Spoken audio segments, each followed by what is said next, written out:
Hello everyone and welcome to part 4 of our PhD coursework series where we are doing the topic of research and publication ethics. तो previous class में हमने research ethics start किया था और research ethics में ethics का मतलब क्या है और मॉरल फिलॉसफी क्या है, बेसिक चीज़ें उसके बारे में पढ़ी थी. Today we would be moving to moral judgment and moral reaction और various characteristics of research ethics को जो हम आगे देखेंगे. तो सबसे पहले हम आते हैं मॉरल फिलॉसफी पे. तो मॉरल फिलॉसफी जो हमने लास्ट सेशन में पढ़ा था, मॉरल फिलॉसफी क्या है? Philosophy, it is a branch of a philosophy which actually deals with answering और डिसाइडिंग व्हाट इज राइट और रॉन्ग. अब उसी मॉरल फिलॉसफी के अंदर में दो टर्म्स हैं. यूजुअली एग्जाम में ऐसा क्वेश्चन फ्रेम करके पूछा जाता है, what do you mean by moral judgement and how it is different from moral reaction, और differentiate between moral judgement and moral reaction. तो आपको पूरा थ्योरी उसका लिखना पड़ेगा. अब ऐसे केस में भी आप सबसे पहले कहाँ से शुरू करेंगे? मॉरल फिलॉसफी से शुरू करेंगे और उसको करते करते फिर आप मॉरल जजमेंट और रिएक्शंस पे आएंगे. ठीक है. तो वी इवैल्यूएट एक्शंस राइट और wrong, responds with emotions that guide are behaviour and relationship. दो चीजें समझो. जजमेंट का मतलब होता है एक इवैल्यूएशन प्रोसेस, जहां हम इवैल्यूएट करते हैं कि कोई चीज राइट है तो वो किस बेसिस पे राइट है, और चीज अगर कोई रॉन्ग है मतलब हमारे जो एक्शंस हैं, हमारे इंटेंशंस हैं, हमारे जो डिसीजंस हैं, वो किन प्रिंसिपल्स पे बेस्ड होकर राइट होंगे और किन प्रिंसिपल्स के बेसिस पे वो रॉन्ग होंगे.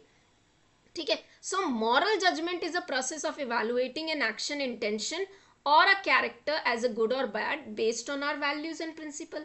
और रिएक्शंस क्या है? when we take such actions, when we make such decisions जो moral philosophy पे based है, when we take moral judgment, after that what kind of emotions we go through, what kind of emotions we encounter, वो होते हैं हमारे moral reactions. ठीक है. तो टॉपिक पे आते हैं. moral judgment and reaction, इसका nature. moral judgment and reactions can be summarized at subjectivity and objectivity. दोनों हो सकता है. a person who is making a judgment can be objective as well as subjective in nature. emotions and intuition, कुछ लोग emotional होके decisions लेते हैं, कुछ अपने इंट्यूशन के बेसिस पे डिसीजंस लेते हैं, जजमेंट्स करते हैं. रीजनिंग एंड रैशनैलिटी, कुछ स्टेप बाय स्टेप फॉलो करके रैशनल वे में रीजनिंग के थ्रू अपने जजमेंट्स लेते हैं. सोशल एंड कल्चरल इन्फ्लुएंस होते हैं, हम जिस सोसाइटी में रह रहे हैं, हमारा कल्चरल बैकग्राउंड क्या है, ये फैक्टर्स भी अफेक्ट करता है मॉरल जजमेंट्स को. ठीक है. हम किस तरीके से हमारे डिसीजंस ले रहे हैं, हमारे एक्शंस को हम इवैल्यूएट कर रहे हैं. डेवलपमेंट पर्सपेक्टिव, डेवलपमेंट पर्सपेक्टिव का मतलब है कि आप जो ग्रोथ लेवल तक आए हो, जिस हिसाब से आप डेवलप हुए, वो पर्सपेक्टिव भी आपको अफेक्ट करता है. कॉन्टेक्चुअल फैक्टर बहुत इंपॉर्टेंट है. हम किस कॉन्टेक्स्ट में किसी चीज को समझ रहे. कॉन्टेक्स्ट यानी हर चीज का कॉन्टेक्स्ट. कोविड, कोविड की स्टडी कोविड का ही कॉन्टेक्स्ट लेगी. आप कोविड की स्टडी पोस्ट कोविड नहीं कर सकते, ड्यूरिंग कोविड फेज में ही कर सकते हैं. ठीक है. इंडिविजुअल डिफरेंसेस होते हैं. एक इंडिविजुअल किसी तरीके से डिसीजन ले रहा है, दूसरा इंडिविजुअल किसी और तरीके से. So this is basically the nature of moral judgement and reactions. तो मॉरल जजमेंट क्या है? आर इवैल्यूएशंस और the assessment of action, intention, person is morally right और wrong based on values and principles. Prescriptive in nature, prescribe करता है कि ये सही है या गलत है. That's why prescriptive. और ये यूनिवर्सली एप्लीकेबल होंगे, सभी जगह पे सेम तरीके से लागू होंगे, कोई भी हो. इम्पार्शियल इन नेचर होगा because we are talking about values, we are talking about principles, so it would be impartial. Require reasoning, there has to be rationality and reasoning behind it. when जब आप कोई action ले रहे हो, जब आप कोई रिसर्च कर रहे हो, जब आप कोई कदम उठाते हो, तो उसके पीछे का रीजनिंग होना जरूरी है. Reactions are what? reaction refers to emotional psychological reaction individuals have when they faces moral situation. so moral situations में इमोशनल और साइकोलॉजिकल रिएक्शंस इंडिविजुअल क्या फेस करते हैं, वो होते हैं मॉरल रिएक्शन. इमोशनल कंपोनेंट हो सकता है happy, sad, right. You may have an anger, you be may be disappointed, you may have a guilt, आपने डिसीजन लिया फिर आपको गिल्ट हो रहा है, pride. So this is what emotions. Influenced by social, कई बार हमारे डिसीजंस हमारे सोशल और कल्चरल कॉन्टेक्स्ट से भी इंस्पायर्ड होते हैं. मे बी रिफ्लेक्सिव और रिफ्लेक्टिव. रिफ्लेक्सिव और रिफ्लेक्टिव इन द सेंस आपने किसी एक्शन के अगेंस्ट में वो चीज करी है. मॉरल डिजोनेंस. मॉरल डिजोनेंस, सी डिजोनेंस का मतलब क्या है, मॉरली यू आर बिलीविंग, आप बिलीव करते हो कि smoking is not good for health. This is a belief, but still the person smokes. This is dissonance. जो आप सोच रहे हो और आपके जो एक्शंस हैं दोनों में डिफरेंस है. That is moral dissonance. ठीक है. नेक्स्ट हम आप आते हैं की एथिकल प्रिंसिपल्स इन साइंस और रिसर्च. जो एथिकल प्रिंसिपल्स फॉलो करने चाहिए when you are doing a research और doing any scientific conduct, you have to follow this principle. Honesty, objectivity, respect for intellectual property, confidentiality, accountability, social responsibility, respect for subject. तो ये एक short way था which I created to remember in the sequence and to remember all the points. ठीक है. So ethical principles, honesty, objectivity. Honesty means you have to be honest what you're doing. Dishonest नहीं, you have to be truthful. Objectivity is जो मेरा target है, जो मेरा objective है, I am adhering to it. Subjectivity यानी मेरा biasness वहां पे नहीं आना चाहिए. It should unbiased. Respect of intellectual property. किसी और का काम आप अगर अपने काम में यूज कर रहे हो, you have to give a citation. Intellectual property को रिस्पेक्ट करना. Confidentiality. when you are collecting the information from any of the population या people those who are involved in research, you should keep their information confidential. सबको नहीं बताना है. It has to be confidential. Accountability, you should take the responsibility of consequences. सही या गलत जो भी हो, you should take the responsibility. You should be socially responsible toward the society. Society में vulnerable people, group of people हैं, like people with disability. You should act responsibility towards them. राइट. Responsibly आपके कुछ उनके प्रति कुछ सेंसिटिविटी होनी चाहिए. Respect for subject. Those who are becoming a part of your research, respect them. Respect their integrity, respect their freedom, respect their confidentiality. You should have all this. ठीक है. अब हम आते हैं एथिकल कंसिडरेशंस इन रिसर्च. अब ethical consideration क्या है, किसी भी तरीके का रिसर्च करते वक्त कौन से एथिक्स आप फॉलो करेंगे, क्या ethical consideration you would be taking care of. Ethical consideration are set of principles that guide researchers' research design and practices. These are to protect rights, safety and well-being of research participant as well as to maintain integrity and credibility of research. See, ethical consideration हमें क्यों follow करने चाहिए. Every individual who is being a part of the research has their own life, have their own rights. तो उनके rights को protect करना, उनकी safety का ध्यान रखना, उनकी वेलबींग मीन्स किसी भी तरीके से, जैसे यूजुअली पहले होता था कि मेडिकल स्टडीज में वो मेडिकल स्टडीज या कोई ड्रग का टेस्टिंग है, वो ड्रग की टेस्टिंग से उस पर्सन के ऊपर गलत इफेक्ट हो रहा है. ठीक है. तो you should make sure that should not be the case. Wellbeing. ठीक है. इससे क्या होगा, आपके काम की रिसर्च की क्रेडिबिलिटी होगी, इंटीग्रिटी मेंटेन रहेगी, वो काम दूसरों को उससे नई चीजें सीखने को मिलेगी and it would be like trustworthy. So key ethical consideration in the research are. First is informed concern. देखो लिखने के लिए तो आप इस पे पूरा एक पैसेज लिख सकते हो, पैराग्राफ लिख सकते हो. मैंने केवल यहाँ पॉइंटर्स लिखे हैं because I prefer to do this way only कि मैं पॉइंटर्स बना के फिर उसको पैसेज में कन्वर्ट करती हूँ when I right my exams. So informed consent का मतलब क्या है, आप किसी तरीके का रिसर्च कर रहे हो तो सामने वाले के जो आपके पार्टिसिपेंट है ना, उसको research purpose, procedure, risk involve और उससे रिलेटेड बेनिफिट्स क्या हैं, आप क्यों कर रहे हो research, what is the purpose behind it, इसका प्रोसीजर क्या होगा, सारी चीजें आप उस पर्सन को बताएंगे. And then take his inform consent, take his consent, agreement कि yes they are okay with it and they are ready to participate. And at the same time they should have a right to withdraw at any point of time. So I will give you the example. One of the my colleague was doing a research in the field that was basically related to your maids. जो ladies made और या लोग जो बहुत basic level पे made level पे काम करते हैं, she did a research, she was doing a research on them. So basically क्या हुआ, it was not easy ground level पे जाके उन मेड्स या उन लेडीज से जाके इंफॉर्मेशन कलेक्ट करना. So she was visiting the area daily and somehow एक lady थी, she said okay I will collect the data for you. ठीक है, done. Then she thought it would be easy. Now what happened, somewhere in the society वो जो lady वो agreed, उनको बाकी लोगों ने या किसी ने ये कहा कि वो रिसर्चर आपका इंफॉर्मेशन लेके मिसयूज करेगी या जो भी चीज़ है. तो now at that point of the time the researcher should give them an option to withdraw. If they are not comfortable, withdraw. ठीक है, privacy and confidentiality. Personal information is confidential, no disclose without consent. नाम हो, as हो, number हो, you cannot disclose it. हमें चाहिए भी नहीं, लाइक हमें जो चीज़ रिक्वायरमेंट है, डेमोग्राफिक रिक्वायरमेंट है, हम उसको लेते हैं, but still it is confidential. Harm reduction. Any research which is being done during the process and after the research, जो भी उसका outcome होगा, it should not harm any person physically or psychologically during the process as well as after outcome. It should minimize the risk. Whatever risks are associated with your research process, आप उनको कम करने की कोशिश करेंगे.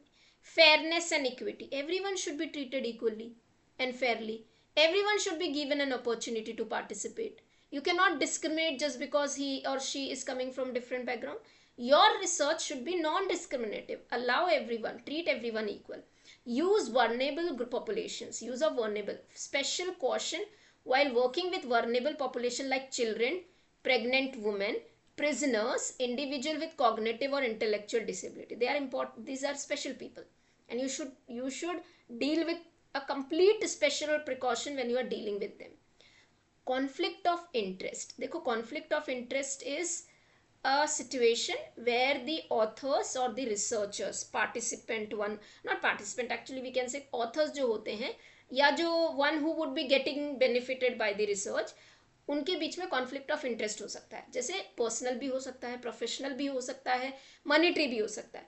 सो any kind of conflict of interest is there, you have to disclose it.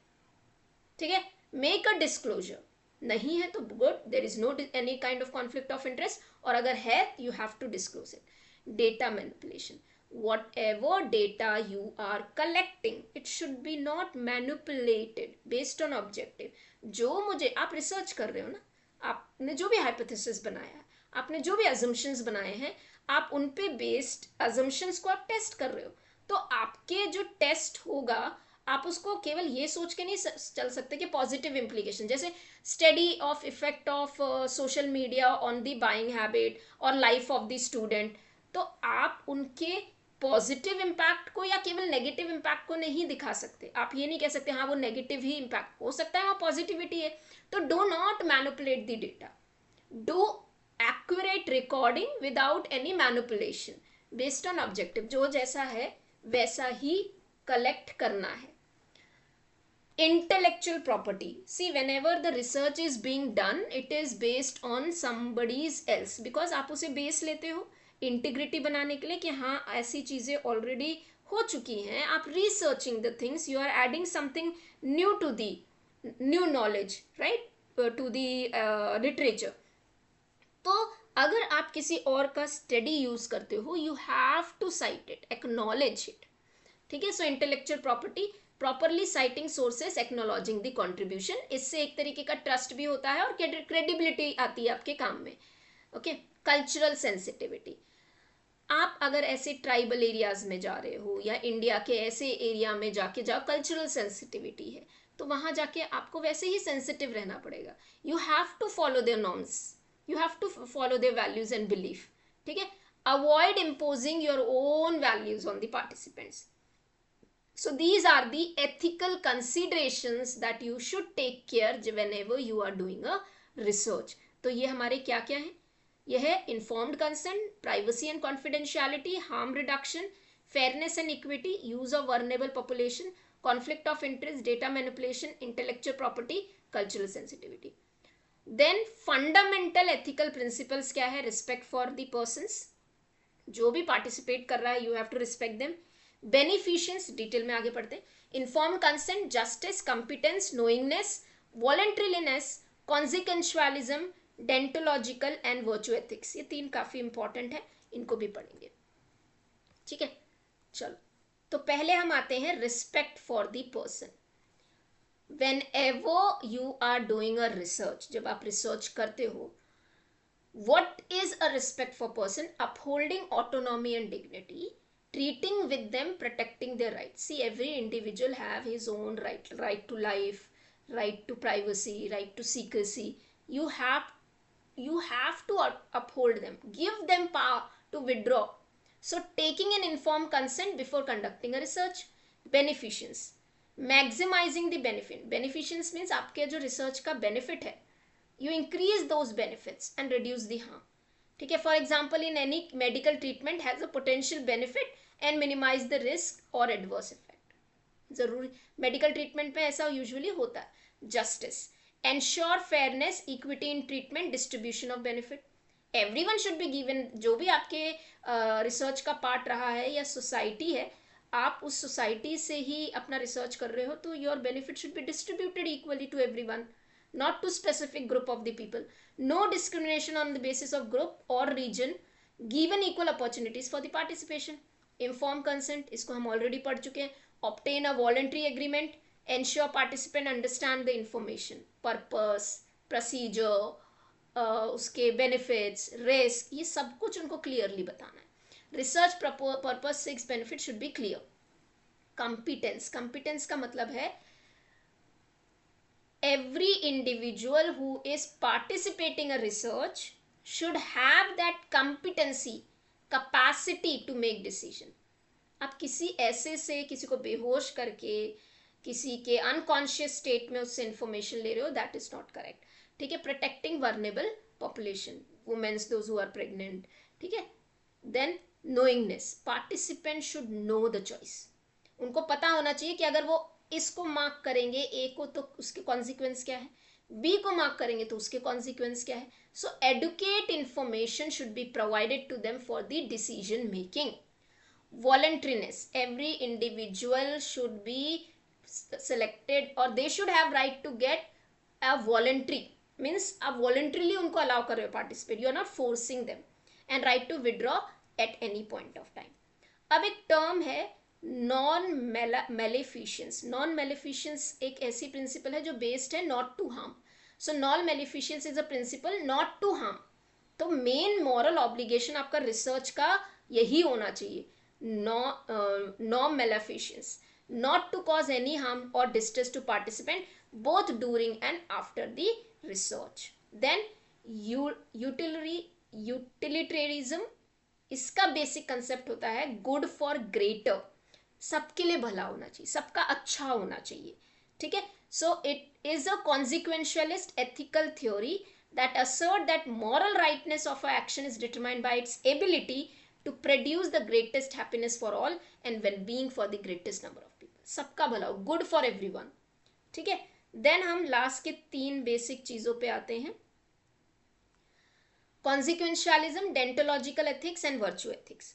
कॉन्सिक्वेंशियलिज्म क्या decide करता है कि आपका जो बिहेवियर है या जो एक्शन है वो मॉरली राइट है या रॉन्ग है, ये आपके कॉन्सिक्वेंस डिफाइन करते हैं। उसका कॉन्सिक्वेंस क्या होगा? A moral rightness of action is determined by the consequence. आपने जो एक्शन किया उसका कॉन्सिक्वेंस क्या है, किसी चीज पे, किसी सब्जेक्ट पे, किसी इंडिविजुअल पे, हम उसे कॉन्सिक्वेंशियलिज्म कहते हैं। Focuses on evaluation of outcome and taking those action that will lead to greatest good overall wellbeing for everyone. तो आपके एक्शंस ऐसे होने चाहिए जो सबके लिए भला करे, सबका अच्छा करे और हार्म को रिड्यूस करे। नेक्स्ट पे हम आते हैं जो कि है हमारा डियोनोटोलॉजिकल एथिक्स। इसके अंदर में irrespective of anything, consequence, basically consequences क्या मिलेंगे मुझे मेरे एक्शंस के, irrespective of that I follow moral duties and obligations. जैसे a doctor will treat a patient irrespective of the consequence, या फिर not irrespective of consequences. Give you the example कि अगर कोई पर्सन है वो ये बिलीव करता है कि मुझे तो सच ही बोलना है, I should speak truth, he will speak the truth irrespective of consequences, कि वो अगर ट्रूथ सच बोलेगा तो उसका उसके ऊपर कॉन्सिक्वेंस क्या आएगा. So moral obligations of duties and responsibility, ये मेरी मॉरल ऑब्लिगेशन है कि मैंने अपनी ड्यूटी इस वक्त ये करना मेरा ड्यूटी या मेरी रिस्पॉन्सिबिलिटी है, इसके कॉन्सिक्वेंसेज क्या होंगे I don't know. Prioritize following moral principles and fulfilling duties and irrespective of consequences. Intention behind the actions are important. Your intentions are important. Consequences के basis पे आप action select कर रहे हो? No. Person refrain from lying. Now, virtue. Ethical behavior guided by development and virtuous character or a trait and the moral excellence. मैंने तभी भी आपको पिछले क्लास में बताया था, वर्चुअस होना यानी वर्च्यू होना यानी आप उस लेवल पे हो, आपके पास मॉरल एक्सीलेंस है. मतलब एक गिवन सिचुएशन में वो पर्सन सही मानकर क्या करेगा. ठीक है, एक बिजनेस, ठीक है, considers what would virtuous person do in the given situation, importance of moral virtue in guiding the behaviour, businessman demonstrate integrity and fairness. मेरा प्रोडक्ट बिके नहीं बिके, irrespective of that I would be truthful of what my product is. Like अभी हम smoke cigarette की बात करेंगे. Cigarette का जो पैकिंग है वो देखने में बहुत गंदा है, so but still he is showing on his product कि ये चीज़ आपके लिए सही नहीं है. इसी तरीके से बाकी प्रोडक्ट्स भी दे शुड डिस्क्लोज कि उसके अंदर में क्या चीज. सो बेसिकली यहाँ पे ये होता है कि क्या सही है, इररिस्पेक्टिव कि आप क्या कॉन्सिक्वेंसेस फेस करोगे, आपके ऑब्लिगेशंस क्या है, बट आप उस लेवल पे हो कि आप इस चीज को सही समझते हो. ठीक है, तो ये था हमारा वर्चू एथिक्स. क्लियर. तो यहाँ पे हमारे रिसर्च एथिक्स ये टॉपिक खत्म होता है. साइंटिफिक मिसकंडक्ट ये यूनिट नंबर 1 था, यूनिट नंबर 1 यहाँ खत्म होता है. इसके बाद हम यूनिट नंबर 2 स्टार्ट करेंगे, scientific conduct and misconduct. Okay, thank you.